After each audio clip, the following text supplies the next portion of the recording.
वर्तमान समय में मानव सभ्यता के विकास में बहुत से साइंटिस्ट का बहुत ज़्यादा योगदान रहा है।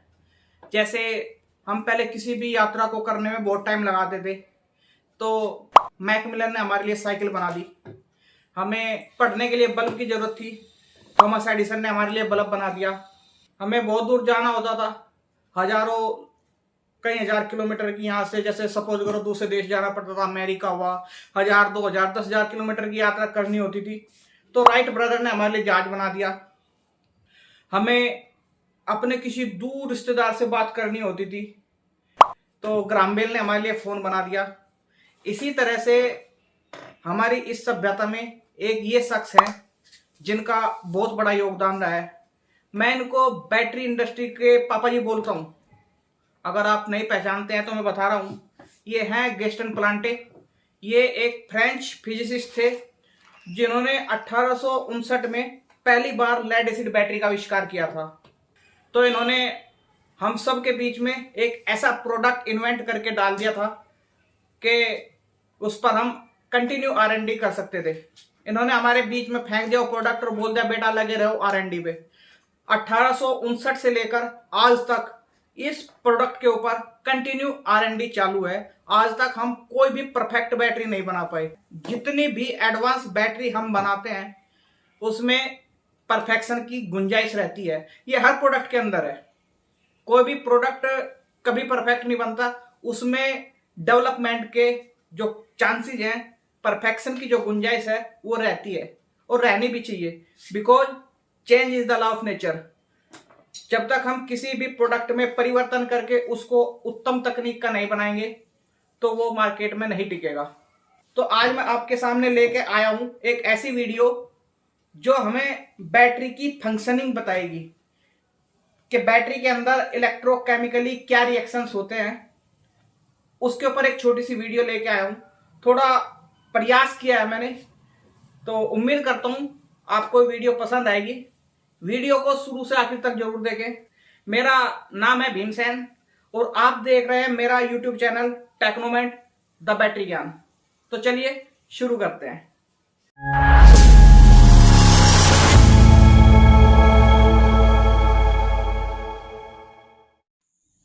तो फ्रेंड्स, जैसा आप जानते हैं कि बैटरी के अंदर पॉजिटिव प्लेट और नेगेटिव प्लेट होती है। दोनों ही लेड की बनी होती है प्लेटें, और इन दोनों ही प्लेट पर लेड ऑक्साइड का लेप चढ़ा होता है। लेड ऑक्साइड की पेस्टिंग इस पर होती है। तो पेस्टिंग के बाद में जब पॉजिटिव प्लेट चार्ज होती है तो वो PbO2 में कन्वर्ट हो जाती है और नेगेटिव प्लेट स्पंजी लेड में कन्वर्ट हो जाती है। मतलब जो नेगेटिव प्लेट का एक्टिव मटेरियल होता है वो स्पंजी लेड ही होता है और पॉजिटिव प्लेट का एक्टिव मटेरियल PbO2 होता है। अब सवाल यह उठता है कि जब हम बैटरी का बैकअप लेते हैं, बैटरी को बैकअप पर लगाते हैं, उससे लोड लेते हैं, तो बैटरी की ग्रेविटी डाउन हो जाती है, और जब हम बैटरी को चार्ज करते हैं तो बैटरी की ग्रेविटी बढ़ जाती है। ये सबको पता है।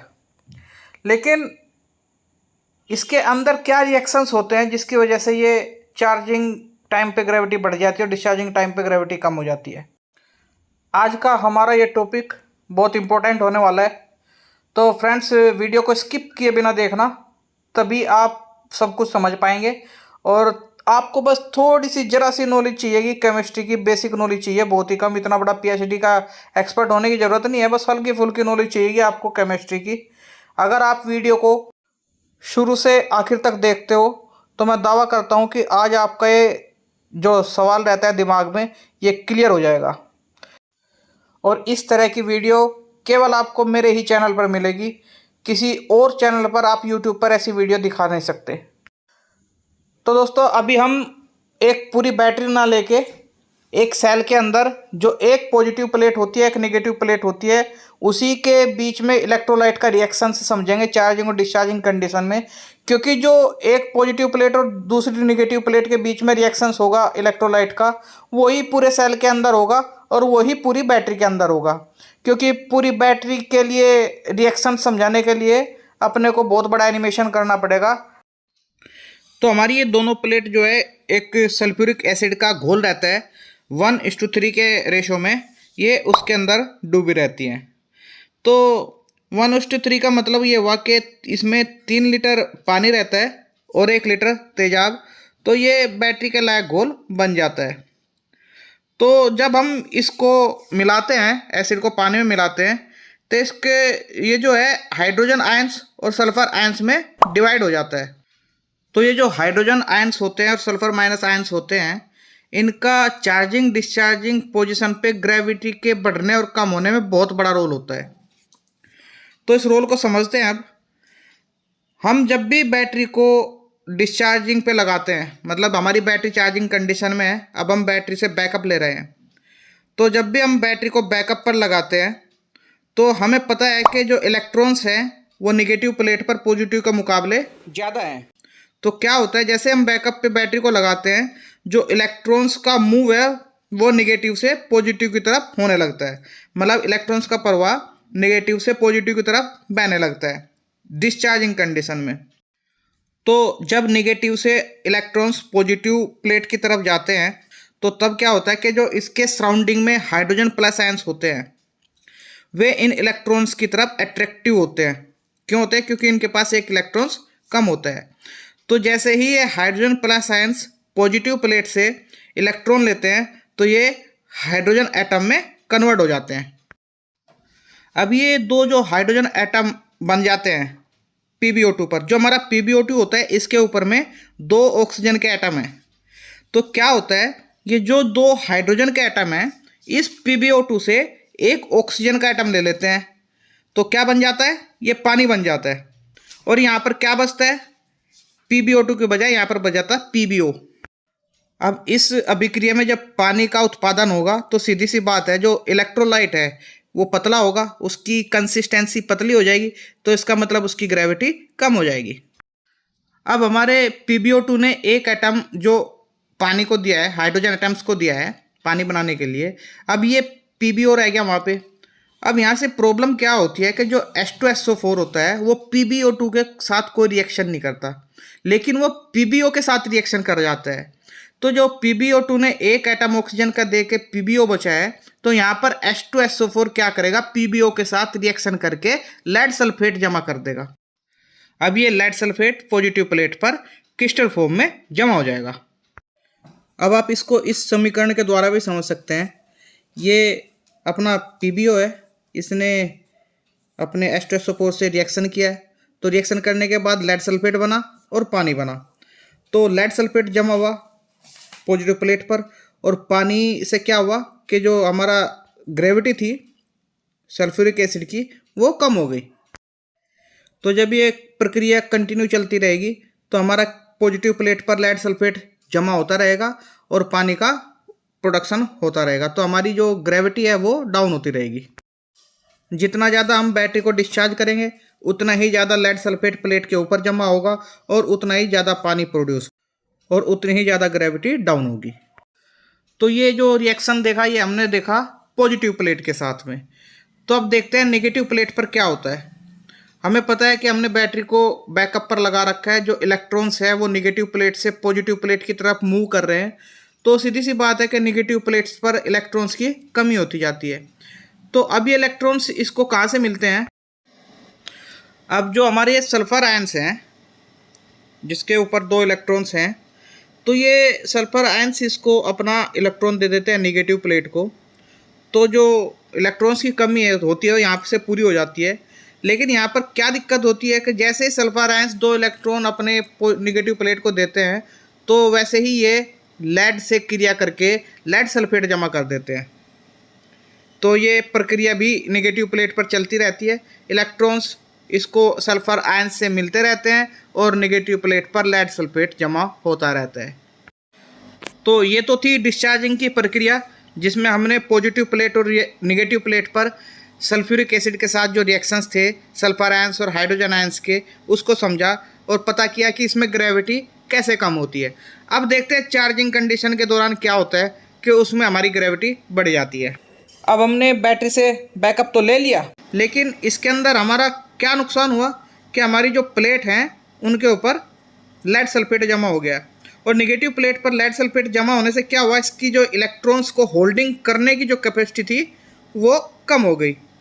तो हमारी दोनों प्लेट जो है सल्फेटेड है इस टाइम पर।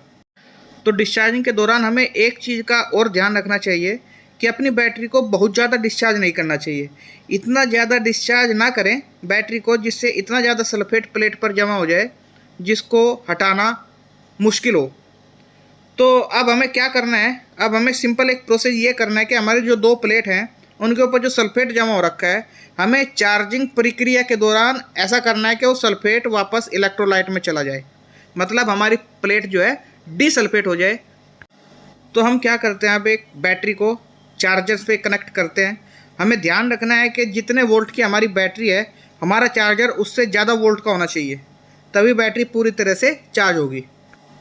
क्योंकि अगर बैटरी के और चार्जर के वोल्ट बराबर रहेंगे तो बैटरी प्रॉपर चार्ज नहीं होगी और हमारी प्लेट से सल्फेट नहीं हटेगा। तो ध्यान रखना इस चीज़ का कि चार्जर की जो वोल्टेज है वो बैटरी की वोल्टेज से हमेशा ज़्यादा रहनी चाहिए। तो हमने बैटरी को लगा दिया है चार्जिंग कंडीशन में। तो अब होता क्या है कि जो हमारा निगेटिव टर्मिनल है वो निगेटिव से प्लेट से अटैच रहता है और पॉजिटिव टर्मिनल पॉजिटिव से अटैच रहता है। तो पहले हमने क्या किया था, पहले हमने पॉजिटिव प्लेट को कंसीडर किया था डिस्चार्जिंग कंडीशन में। अब पहले हम निगेटिव प्लेट को कंसीडर करेंगे। तो होता क्या है कि जो जब भी हम बैटरी को चार्जिंग पर लगाते हैं जो इलेक्ट्रॉन्स हैं वो निगेटिव प्लेट पर जमा होने लगते हैं। तो इसमें क्या होगा कि जो निगेटिव प्लेट के सराउंडिंग में जो भी H+ आयंस हैं वो इसकी तरफ अट्रैक्ट होने लगेंगे और क्या करेंगे, ये 2 इलेक्ट्रॉन्स अपने आप ले लेंगे और H+ आयंस कन्वर्ट हो जाएगा हाइड्रोजन एटम में। अब ये जो हाइड्रोजन एटम होता है ये PbSO4 से रिएक्शन नहीं कर पाता, लेकिन जब ये हाइड्रोजन एटम बन जाता है तो फिर ये PbSO4 से रिएक्शन करके ये क्या बनाता है, H2SO4 और लेड मतलब हमारे नेगेटिव प्लेट का जो एक्टिव मटेरियल है उसमें कन्वर्ट हो जाता है। अब इस प्रक्रिया में हाइड्रोजन एटम की मदद से हमारे को लेड सल्फेट से क्रिया करके जो हाइड्रोजन एटम ने क्रिया किया है उसके दौरान हमारे को क्या मिला, सल्फ्यूरिक एसिड और लेड Pb। तो इसमें क्या हुआ कि जो नेगेटिव प्लेट का लेड सल्फेट जमा था इस प्रक्रिया के दौरान वो वहाँ से रिमूव होता चला जाएगा। अब जब हमें H2SO4 मिलेगा तो सीधी सी बात है इसकी जो ग्रेविटी है वो बढ़ेगी, कंसिस्टेंसी सल्फ्यूरिक एसिड की बढ़ेगी, इलेक्ट्रोलाइट की कंसिस्टेंसी बढ़ेगी, हमारी ग्रेविटी ऊपर जाएगी। अब ये प्रक्रिया लगातार चलती रहेगी, चार्जर से इलेक्ट्रॉन्स निगेटिव प्लेट पर आते रहेंगे, हाइड्रोजन आयंस इलेक्ट्रॉन्स की तरफ अट्रैक्टिव होते रहेंगे, ये लेड सल्फेट से क्रिया करके H2SO4 बनेगा और हमारा जो लेड सल्फेट था नेगेटिव प्लेट्स के ऊपर वो रिमूव होता जाएगा और हमारे इलेक्ट्रोलाइट की ग्रेविटी बढ़ती रहेगी। तो नेगेटिव प्लेट पर जो होता है चार्जिंग के दौरान वो हमने समझा है। अब हम आते हैं पॉजिटिव प्लेट की तरफ। तो चलिए अब समझते हैं पॉजिटिव प्लेट के ऊपर क्या रिएक्शंस होते हैं। तो जब इलेक्ट्रॉन्स पॉजिटिव प्लेट की तरफ आएगा तो सीधी सी बात, ये पॉजिटिव प्लेट है, इसकी तरफ कौन सा आयन से अट्रैक्ट होगा, जिसके पास इलेक्ट्रॉन्स ज़्यादा होंगे। इलेक्ट्रॉन्स किसके पास ज़्यादा हैं, इलेक्ट्रॉन्स हैं SO4 के पास ज़्यादा। तो ये SO4 आयंस इसकी तरफ अट्रैक्ट होते हैं और क्या होता है कि 2 इलेक्ट्रॉन्स को अपने ऊपर ले लेते हैं। जब ये SO4 आयंस 2 इलेक्ट्रॉन्स ले लेते हैं तो ये बन जाता है रेडिकल सल्फेट। अब ये रेडिकल सल्फेट क्या होता है, ये अकेले तो एग्जिस्ट नहीं करता, इसको किसी ना किसी के साथ रिएक्ट करने के लिए जरूर कुछ ना कुछ चाहिए होता है। तो ये किससे पंगा लेता है, ये लेता है लेड सल्फेट से पंगा। ये लेड सल्फेट से रिएक्शंस करता है। तो लेड सल्फेट जो पॉजिटिव प्लेट के ऊपर जमा है इससे रिएक्ट करके ये क्या बनाता है, PbO2 और H2SO4। तो इस प्रक्रिया के दौरान भी हमारा जो लेड सल्फेट पॉजिटिव प्लेट के ऊपर है वो रिमूव हो रहा है और H2SO4 हमारे को मिल रहा है। मतलब हमारा जो इलेक्ट्रोलाइट है उसकी ग्रेविटी बढ़ रही है और हमारे प्लेट के ऊपर जो लेड सल्फेट है वो हट रहा है। तो हमने देखा कि जो नेगेटिव प्लेट पर था हाइड्रोजन आयंस उसकी मदद से उधर लेड सल्फेट रिमूव हुआ था, उधर पॉजिटिव प्लेट पर SO4 की वजह से हमारा जो लेड सल्फेट था वो प्लेट से रिमूव हुआ है। और जब हमने बैटरी को वापस चार्जिंग पर लगाया तो उसमें क्या हुआ कि जो हमारी इलेक्ट्रिकल एनर्जी थी वो केमिकल एनर्जी के रूप में स्टोर हो गई और हमारा लेड सल्फेट क्रिस्टल था वो रिमूव हुआ है और हमारे एसिड की कंसिस्टेंसी बढ़ गई। तो मैं समझता हूँ ये प्रोसेस आपने समझ लिया होगा। तो अब इसमें हमने क्या देखा कि जब हमने बैटरी को डिस्चार्ज किया तो हमारी जो केमिकल एनर्जी थी वो इलेक्ट्रिकल एनर्जी में कन्वर्ट हुई है। लेकिन इसमें हमारे को एक तो लेड सल्फेट मिला और हमारा एसिड जो है डाइल्यूट हुआ है। तो मैं समझता हूँ कि ये चार्जिंग डिस्चार्जिंग के दौरान जो ग्रेविटी का कम या ज़्यादा होना, ये मैंने आपको अच्छी तरह से समझा दिया है। अगर आपने वीडियो पूरी देखी होगी तो आपकी समझ में ज़रूर आ गया होगा। तो यही उम्मीद करता हूँ कि मेरी ये थोड़ी सी जो मेहनत है ये आपके काम आएगी। वीडियो अगर आपको अच्छी लगी हो तो वीडियो को लाइक कीजिएगा, मेरे इस चैनल को सब्सक्राइब कीजिएगा, जिससे मेरा मोटिवेशन बना रहे, मैं अच्छी से अच्छी वीडियो आपके लिए लेके आता रहूँ। तो चलता हूँ, आज की इस वीडियो को यहीं विराम देता हूँ। मिलता हूँ अगली वीडियो में किसी नए टॉपिक के साथ। तब तक के लिए नमस्कार। Thank you very much for watching this video. Bye bye.